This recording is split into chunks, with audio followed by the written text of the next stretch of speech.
This is Andy This is Rick. of Black Crown Initiate, and you're turned up on the Age of Metal.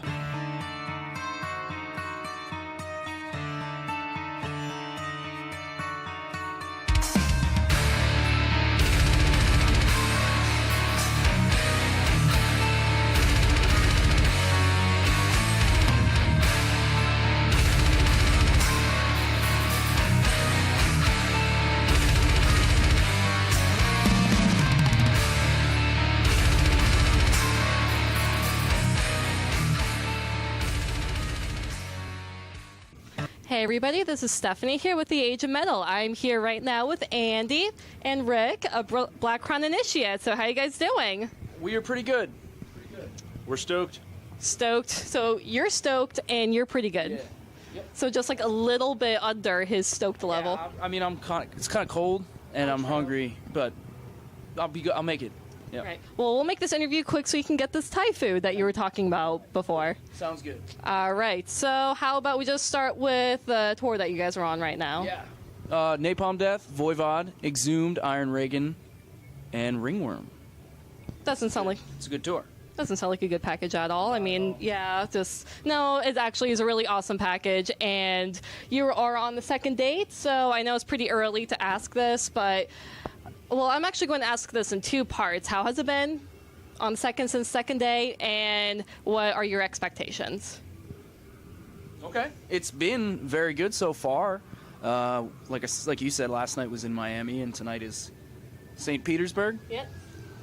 It's been very good so far. We play early, so the crowds aren't always full, or haven't been the past two nights, but Right. that's okay. When you're opening, that's the way it goes. We're expecting it to just be a cool tour. We're expecting Canada to be literally terribly frozen. Damn. Other than that, it should be cool. Sick. What do you think, Ricky? Expectations? I mean, the tour's been awesome so far. All the bands are really chill. Yeah, like he said, we're going up to Canada, so we'll see how that goes in the dead of February's winter. All right. So if there's one thing that everybody has been talking about with you guys is that you have gotten a lot of exposure really quickly. I remember a friend of mine showed me your EP like a little over a year ago, and like a few months later, you guys just blew up. So how has it been getting this much exposure so fast? It's been unbelievable, and the bands we've toured with are some of the top level bands out there and some of our favorites, so it's been kind of surreal. And yeah, it's been an honor, really. How has it been for you, Andy? We've also had to grow really fast because we weren't really like live veterans at all.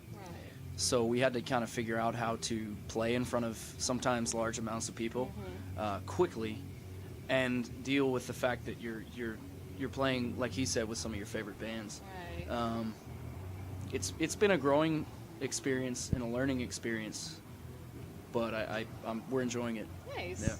And I know you said in a previous interview that how this band started is that you started writing music that you stood by. Yep. And I'm just wondering how, I guess, this process came along. Like, was there something you did in your past with your musical history that you didn't care for, or were you involved in other bands? Or how did exactly the Black Crown Initiate come up to the point where it was your band, or your direction, I should say? Yeah, I played in a lot of not a lot, but a few death metal bands where it was kind of like you're not supposed to do clean vocals, and you're not supposed to have dynamics. You're just supposed to be fast and crazy all the time. But that's not really emotional at all, and I'm probably to a fault an overly emotional person, so I needed to kind of get that out, and that's why we have this band.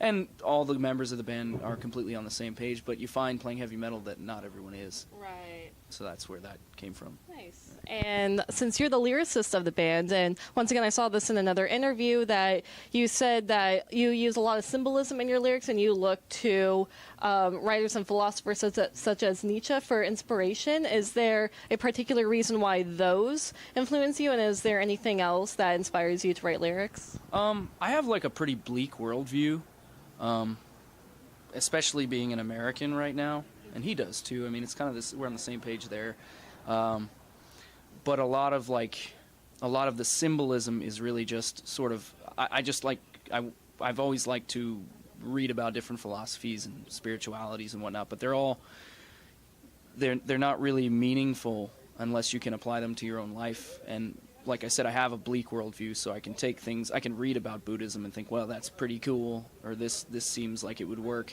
if you weren't living in a perverted place with perverted people. That's where a lot of the symbolism comes from, is just adapting that to my own experiences. Yeah.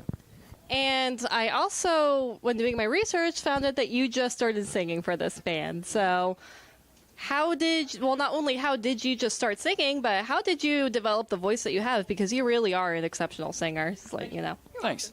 I don't know. Like, I think it was just a product of wanting a certain vocal sound and aesthetic and not being able to get anybody else to do it.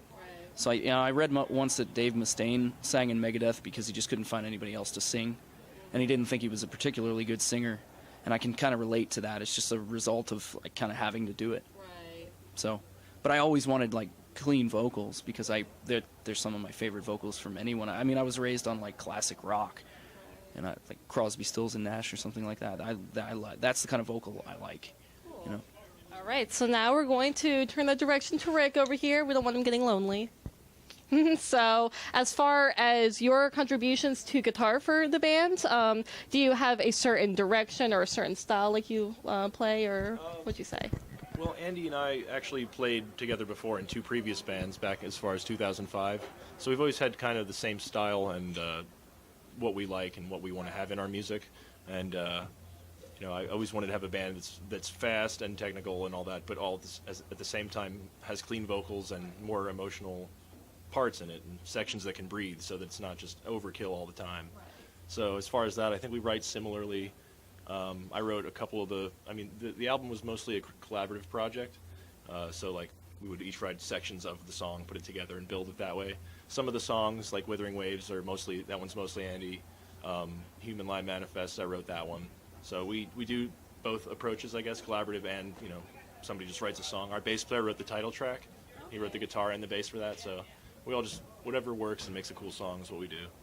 Nice. And so you would say that, is it your individual writing, I guess, styles or preferences that make the album, or do you think it's more of a collaborative process to where It's collaborative, because a lot of the time the way it'll work is we'll have like a riff or two, and then he'll write a riff, I'll have 2 riffs, he'll write one, and then the bass player will come up with another part, and we kind of stitch together, and it just helps to have more heads involved, like where could the song go. And, I mean, I hate asking these kind of questions because I know that they're so typical, but you really do have a unique guitar style or a playing style, so who are some of your influences? My favorite band probably, I would say, is Akakaka from London. So I like Matt Wilcock. I like the songwriting style of Jason Mendonca, and it's just great, really cool. And, Decapitated, Vogue is a sick player. Course, yes. The Faceless, great guitar playing.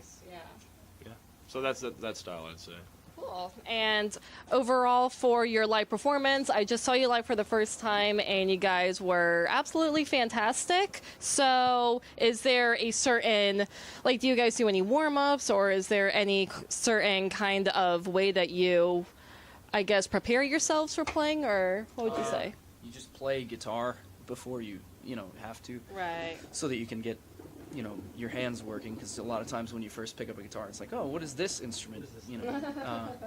And vocally, I mean, I just I make sure I'm hydrated throughout the day, and I don't really do too much else. Just kind of like that a lot. What's that plan for the rest of 2015?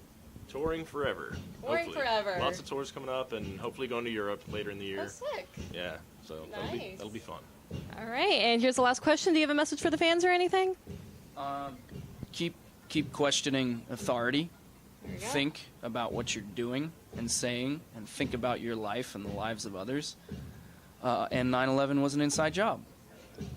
Yeah. Any message on your end? Everything is a vibration of energy at its smallest level, and you should always remember that when you're going throughout your life. Thanks for the support as well. All right, everybody, that was Black Crown Initiate. They're one of the rising metal bands right now, so make sure to keep up on them. Like they said, they will be touring forever and might be going to Europe, so keep up on that and stay metal.